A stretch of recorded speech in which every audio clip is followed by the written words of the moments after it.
There was a morning that probably feels familiar to many parents. You were in a hurry. It was almost time to take your child to school. Breakfast was still sitting on the table, the backpack still was not zipped, and right by the front door, your child was trying to put on their shoes. The shoe kept slipping to one side. They pulled on it, took it off. Then tried again. You looked at the clock, then looked at your child. There was only one thought in your mind. If I do it for them, we'll be faster. You bent down. Put the shoes on for your child. It took less than 20 seconds. Everything was done. The two of you walked out the door together. It was just another ordinary morning. So ordinary that just a few hours later, you probably did not even remember it anymore. But there is something we rarely notice. To an adult, it was just a pair of shoes. To a child, it was a chance to say to themselves, I can do this. Childhood is built from moments like these. Not from expensive vacations, not from costly gifts, but from thousands of tiny moments. Buttoning a shirt, pouring a glass of water, getting back up after falling, trying one more time. And in every one of those moments, there is someone standing quietly behind them. Not to do it for them, but to decide what kind of belief that child will carry into adulthood. Some children, whenever they face something new, the very first thing they think is, let me give it a try. But there are other children who only have to look at something slightly difficult before they step back, feel afraid, and say, I can't do it. Many people believe it is simply personality. Some children are born confident, others are not. But experts in child development see it differently. They believe confidence is not a gift that only a lucky few are born with. It is a skill, built little by little, through the way adults respond every single day. Not during special occasions, not when a child wins an award, not when they get perfect grades, but during the most ordinary days of all. There is something fascinating about this. If you ask a confident adult what allows them to keep starting over, they rarely answer, because I always succeed. Most of them say, I know that even if I fail, I'll find another way. That is the real foundation of confidence. Not believing you will always win, but believing you are strong enough to face whatever happens, and that belief does not appear on its own. It begins very early in life. During those years, when someone always looked at you with complete trust in their eyes. I once met a father who told me about his daughter. It was her very first swimming lesson. She stood beside the pool for a long time, both hands gripping her towel. She refused to step into the water. The instructor encouraged her. Her classmates cheered for her. Everyone kept saying, "It's okay. You'll be fine." But she did not move. Her father did not pick her up and carry her into the pool. He did not force her either. He simply knelt until he was at eye level with her, smiled, and quietly said, "You don't have to be brave right away. I just want you to know something. I believe that one day you'll step into the water on your own." Then he stepped back. He did not rush her. He did not pressure her. He did not try to convince her. About 10 minutes later, the little girl placed one foot into the water, then the other. Nobody applauded. Nobody cheered. But her father smiled. Because he knew what had just happened was much bigger than learning how to swim. She had just learned something far more important. I can do things that once felt impossible. That is how confidence is born. Not through long speeches, not through hundreds of compliments, but through small experiences, when a child is given the chance to overcome something on their own, while always knowing that even if they are a little slower, a little clumsier, or fail a few times, there is still someone standing quietly behind them, believing in them. Perhaps of all the gifts a parent can give, none is more valuable than that feeling. The feeling that says, I don't have to be perfect. I only have to keep trying, and that somewhere there is always someone who believes, I can do it. There was a very small moment, so small that most of us would forget it almost as soon as it happened. A little boy stood in front of his new bicycle. His hands gripped the handlebars tightly. His eyes stayed fixed on the ground. He looked over at his father, then quietly asked, "I'm scared I'll fall." His father had many choices. He could have lifted him onto the bike. He could have said, "Let's do it another day." He could have held the bicycle tightly the whole time. Or he could have started explaining that falling is normal. But he did none of those things. He simply smiled, placed one hand gently on his son's shoulder, and softly said, "I believe in you." Just 4 words, nothing more. No promise that he would not fall. No promise that it would be easy. No promise that Dad would always be there to catch him. Just, "I believe in you."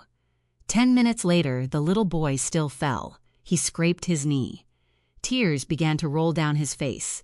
But the very first thing he did was not give up. He stood back up, brushed the dirt off his knee, then walked the bicycle back to where he had started. Years later, when someone asked him what had made him fearless enough to try new things throughout his life, he never mentioned the bicycle. He never mentioned the scraped knee. What he remembered was his father's eyes, and those 4 simple words, "I believe in you." Perhaps that is something many parents never realize. The thing that stays with a child for life is rarely a long lesson. It is rarely an expensive gift. More often than not, it is a short sentence, repeated again and again. During the moments when a child doubts themselves, if you pay close attention, the most confident children are not always the smartest. They are not always the ones at the top of the class. They are not the children who have never failed. They cry too. They get scared too. They have moments when they want to give up. The difference is, whenever those moments come, there is a voice inside their mind that quietly says, "I'll find a way." That voice was not there from birth. No child is born believing in themselves. Confidence is borrowed first. At the beginning, children borrow belief from their parents. Little by little, that borrowed belief becomes their own. That is why the early years matter far more than we often realize. Not because children need to learn as much as possible, but because during those years, their brain is trying to answer some very important questions. Who am I? Am I capable? Am I worthy of being loved?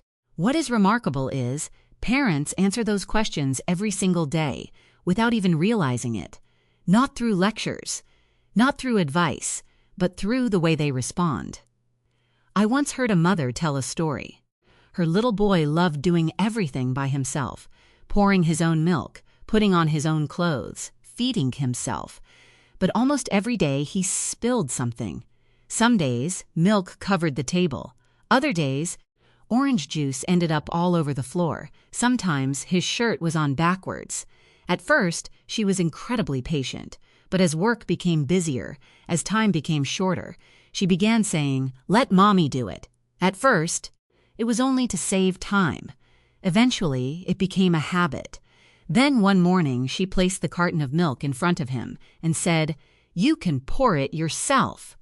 The little boy looked at the milk, stayed silent for a few seconds, then gently pushed it back toward his mother. He quietly said, "I can't." His mother froze, because she remembered very clearly. This was the same little boy who just a year earlier would never let anyone help him. What had changed? Not his ability, his belief. Every time an adult stepped in to help, with the best intentions, the child quietly received another message. "This is too difficult for you." No adult ever actually said those words, but that was how a child's brain interpreted them. It is a mistake many loving parents make. We love our children, so we want life to be easier for them. We want them to avoid disappointment. We want them to avoid frustration. We want to save them time. And yet, confidence is almost never built through an easy life. It is built through experience. The experience of saying, "I did it." Think about it for a moment. The last time you truly felt proud of yourself, was it because someone else did it for you, or because you worked through something difficult on your own. Adults are no different. Children are no different. A child does not become strong because adults remove every obstacle ahead of them. A child becomes strong because every obstacle becomes another opportunity, an opportunity to try, an opportunity to make mistakes, an opportunity to stand back up, and most importantly, to know there is someone standing quietly behind them, not rushing them, not becoming disappointed, not stepping in to take over, simply saying, "We believe in you." There is one thing that very few parents realize. Confidence is not created on the day a child receives an award. It does not suddenly appear when they stand on a stage holding a trophy. Those moments are only the result. The roots of confidence were planted long before that. During ordinary days, on an ordinary afternoon, your child sits at the table doing homework. Today's math problem feels harder than usual. They bite the end of their pencil, erase their work, write it again, then let out a quiet sigh. "I can't do it." That is the moment when many parents step in without even thinking. Some pull up a chair, pick up the pencil, and solve the problem themselves. Some begin explaining as fast as they can. Others grow impatient. I've already told you how to do this. Some parents do not even let their child finish speaking before taking over. Not because they want control, but because watching their child struggle makes them uncomfortable too. Yet sometimes the last thing a child needs is the answer. What they need is a little more time. Time for their brain to wrestle with the problem. Because while they are struggling, their brain is building new connections. No one learns how to solve problems if every problem is solved for them. It is no different from building muscles. No one becomes physically stronger without ever lifting something heavy. The brain works the same way. It grows stronger through challenge, not by being protected from every difficulty. A preschool teacher once shared a story that stayed with me. She had 2 boys in her classroom, almost the same age. Whenever they were introduced to a new activity, one little boy would immediately ask, "Teacher, am I doing it right? Teacher, can you help me?" The other boy quietly started trying, made mistakes, tried again, then tried one more time. The surprising part was the second boy was not smarter. He was not more talented. There was only one real difference: the way their parents responded at home. The first boy's parents loved him deeply. They always helped, always corrected, always wanted to protect him from disappointment. The second boy's parents had one simple habit. Whenever their son struggled, they usually asked, "Would you like to try one more time?" That was all. No pressure, no taking over, no judgment, just giving the choice back to him. Years later, people would describe children like him as confident. But the truth is, what they really possess is not confidence. It is the belief that, if today does not work, tomorrow is another chance to try again. That is a very different kind of belief, and a much stronger one. Perhaps the biggest mistake adults make is believing that, if we want our children to be happy, we must protect them from failure. But life does not work that way. Sooner or later, they will be rejected. They will fail an exam. A friend will decide not to play with them anymore. Something they hoped for will not happen. You cannot stand in front of every storm life sends their way. But you can help your child grow deep roots. And that is what truly matters. A child with deep roots will still sway in the storm, but they are far less likely to be blown over. Those roots are not built through an easy life. They are built one small victory at a time, one difficult moment at a time, one obstacle overcome after another. I once heard a father say something I have never forgotten. He said, "I don't want my son to grow up believing the world will always be gentle with him. I only want him to believe that no matter how difficult the world becomes, he will be strong enough to keep walking."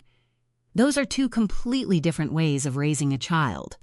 One tries to reshape the world for the child. The other prepares the child for the world. If you had to choose, I think most of us already know which lesson lasts a lifetime. Of course, it is much easier to say than to do, because no parent stays patient every single day. There will be mornings when you are so exhausted that all you want is for everything to happen a little faster. Your child struggles to button their shirt. You glance at the clock, then walk over.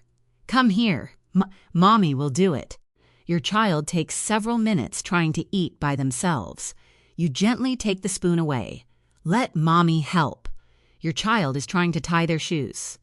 You kneel down. 10 seconds later, everything is finished. Moments like these do not seem important, but add them together. 1 week, 1 month, 1 year, and they begin sending a powerful message. Whenever something is difficult, someone else will do it for me. Then one day, your child faces a challenge that truly matters. And the first thing they begin looking for is not a solution, but a rescuer. Perhaps that is not the future any parent hopes for, because what we truly want is that one day, when we are no longer standing beside them, they still know how to stay calm, how to think, how to try one more time, how to whisper to themselves, I haven't found the answer yet, but I will. And the amazing thing is, that belief does not begin at school. It does not begin in textbooks. It begins in the kitchen, in the living room, on rushed mornings, and in the small choices parents make during the most ordinary moments. There is something that many people only realize after their children have grown up. What your child remembers about their childhood is rarely the long talks you gave them. They do not remember the 10-minute lectures. They do not remember every explanation. They do not remember how many times you corrected them.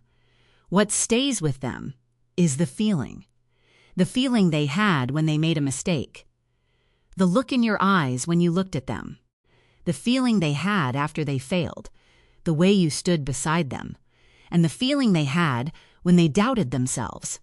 What did you say? There was an 8-year-old boy. It was his very first school race. For weeks beforehand, he had been unbelievably excited. Every day he ran around the backyard, running, laughing, imagining himself crossing the finish line first. But race day did not go the way he expected. Just after the whistle blew, he tripped and fell. By the time he got back up, the other children were already far ahead. That day, he finished near the end of the race. Nobody laughed at him. Nobody blamed him.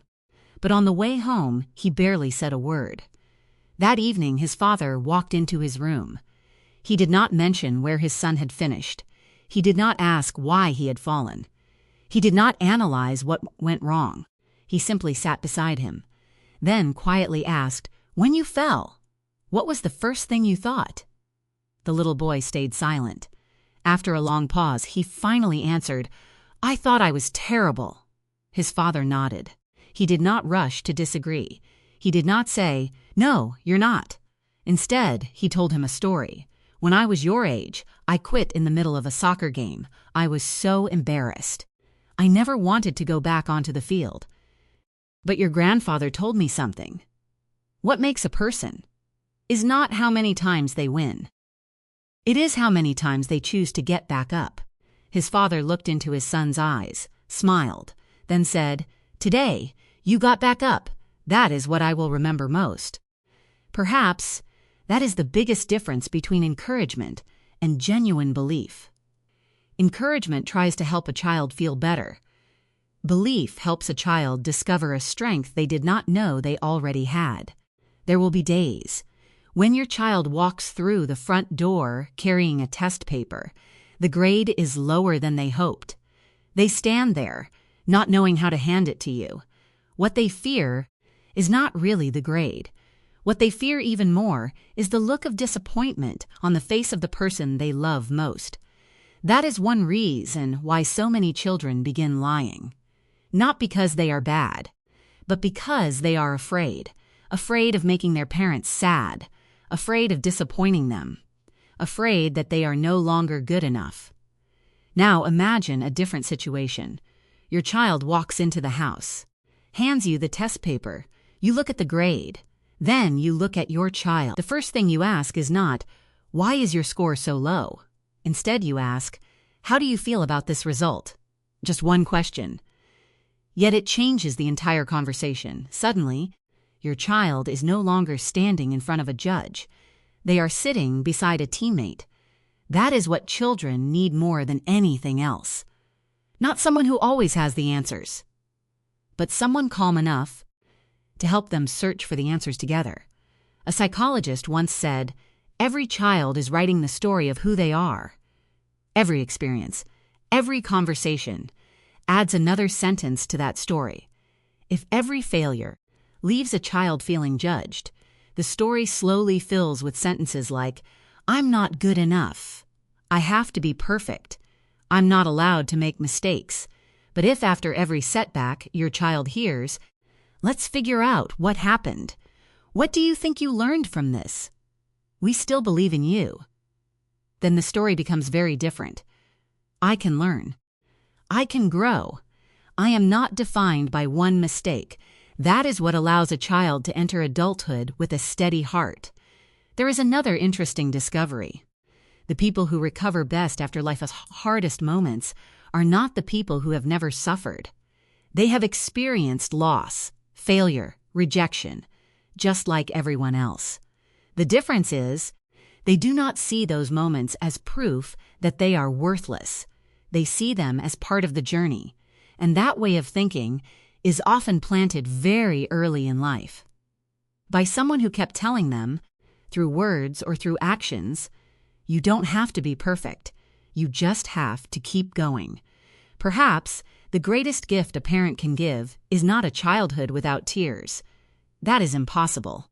The greatest gift is helping a child believe that even when tears come, even when life does not go as planned, even when it feels like the whole world has turned away, there is still one place left. A place where someone looks at them, not with disappointment, but with belief. Because sometimes the thing that changes a child's life is not how many people believe in them.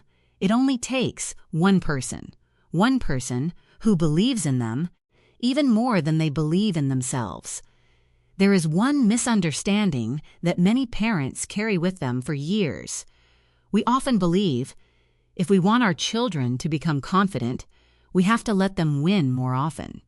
We have to praise them more. We have to create a life where they always feel capable. But life does not work that way. There will come a day when your child walks into a room and realizes they are not the best one there. There will come a day when they work incredibly hard, but someone else still does better. There will come a day when they place all of their hopes into something only to watch it unfold differently than they imagined. If a child's confidence is built only on success, then the very first failure can make everything collapse. That is not confidence. That is confidence borrowed from results. What a child truly needs is to know that their worth never changes, whether they win today or lose. There was a 10-year-old girl. She loved to draw. Every afternoon, she would sit by the window for hours, drawing trees, drawing cats, drawing little houses with tall chimneys. Those were the happiest moments of her day, until one afternoon, at school, another child looked at one of her drawings, then laughed. "It's so ugly," just one sentence. But it was enough for her to close her sketchbook. For days afterward, she never picked up her pencils again. Her mother noticed, but she did not force her daughter to draw. One evening, she simply sat down beside her. The two of them quietly looked out into the garden. After a while, she asked, "Do you remember the first time you learned to ride a bike?" The little girl nodded. Her mother smiled. "I remember. You fell so many times. Sometimes you even cried, but you still learned." She paused, looked into her daughter's eyes, then softly said, "Drawing is exactly the same. No one begins by creating something perfect. What matters is not how beautiful your drawing is today. What matters is whether you still love drawing. That question left the little girl sitting in silence for a long time. The next day, she opened her box of colored pencils again, not because someone praised her, not because she wanted to prove anything, but because she remembered how much she loved drawing in the first place. There is something beautiful about that. When parents help a child reconnect with the joy of the process instead of becoming trapped by the pressure of the result. Many of us adults have forgotten how to do that. We postpone learning a new skill because we are afraid we will not be good enough. We stay in jobs that no longer make us happy because we are afraid of failing. We stay quiet because we are afraid of being judged. If you look deeper, you will discover that underneath all those fears is not simply the fear of failure. It is the fear that failure will prove we were never good enough. But children are not born believing that. They learn it over many years, through countless looks, through countless reactions from the adults around them. A child runs over, excited to show you a drawing. If the first thing you ask is, "What grade did you get? Did your teacher say it was good?" Your child's brain slowly learns that what matters most is someone else's approval. But if instead you ask, "What do you love most about this drawing? Why did you choose these colors? Did you enjoy making it?" You are sending a completely different message. You are saying your value is not found only in the outcome. It is also found in the experience, in the effort, in the joy of creating something. That is how a child learns they do not have to be the very best to deserve loving what they do. I once heard a father say something to his son before every soccer game. He never asked, "How many goals are you going to score today?" Instead, he always asked, "Are you going to give it everything you've got today?" At first, his son did not understand. But as he grew older, he realized his father had never taught him that winning was everything. He had taught him something far more valuable. Every time you face a challenge, the one thing you can always control is your attitude, not the result. There will be days when you do everything right and still fail. There will be days when you make mistakes, yet learn lessons that success could never teach. If a child understands that early in life, they will walk through adulthood much more peacefully because they no longer feel the need to prove their worth through every test, every competition, or every opinion someone has about them. They simply keep growing, keep learning, and keep believing that they can always become a better version of themselves. That is real confidence. Quiet, steady, unshakable, strong enough to carry a person through the hardest seasons of life. There is something I once heard a father say, and honestly, I have thought about it for a very long time. He said, "I always thought my job was to keep my child from ever falling." It wasn't until he turned 16 that I realized something. What he truly needed was never someone to clear every obstacle from his path. He needed someone to teach him how to get back up. Just one sentence. Yet it completely changed the way I think about parenting. Because if you really pay attention, we spend so many years trying to protect our children from failure, but very little time teaching them what to do after failure. Those are two completely different things. There was a little boy, about 6 years old. For the first time, he was building a model out of tiny pieces. He sat there for almost an hour. Finally, there was only one piece left. As he stood up to get a drink, his arm accidentally brushed the table. The entire model collapsed. Plastic pieces scattered across the floor. The little boy froze, then burst into tears. If that had been your child, what would you have done? Many people would immediately kneel down, rebuild the model for them, or say, "It's okay. Dad will fix it." That is a very natural reaction, because no parent enjoys seeing their child heartbroken. But that little boy's mother did something different. She sat down beside him. But she did not touch a single piece. She simply asked, "Would you like to sit here and cry with me for a little while?" The little boy nodded. The two of them sat there quietly, without saying a word. A few minutes later, the crying slowly faded. Only then did his mother ask, "So, do you want to give up? Or would you like to try building it again?" The little boy looked at the scattered pieces, let out a deep sigh, then quietly answered, "I'll try." His mother smiled. "We'll sit here with you, but the one who builds it will still be you." Years later, the little boy could no longer remember how long it took him to finish that model, but he remembered exactly how he felt that day. The feeling that he was allowed to be sad, allowed to cry, allowed to feel disappointed, without being made to feel weak, and after all of that, he was still capable of beginning again. That is a gift no school can teach, because resilience is not created when everything goes smoothly. It is created when a child learns that after every collapse, they still have the strength to rebuild. Perhaps that is why so many adults become afraid to begin.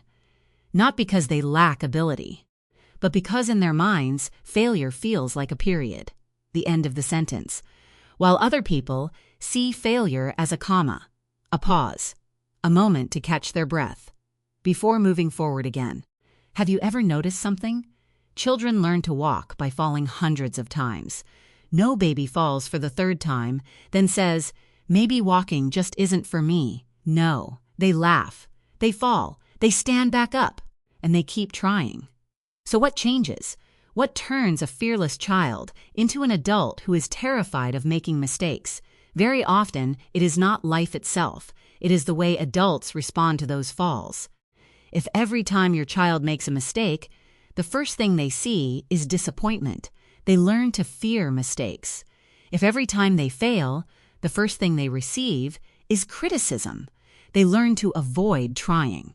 But if every time they fall, someone calmly kneels beside them and says, "It's okay, let's see what happened," then their brain learns something completely different.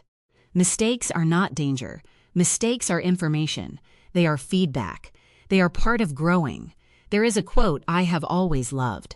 "The strongest child is not the child who never cries. It is the child who is no longer afraid of their own tears." I think the same is true for confidence. The most confident child is not the child who always wins. It is the child who understands that one loss can never determine their worth.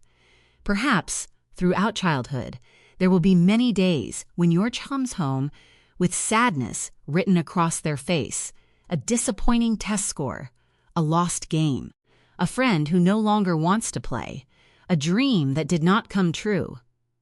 You will not be able to fix every one of those moments, but there is one thing you can do, something your child will remember for a lifetime.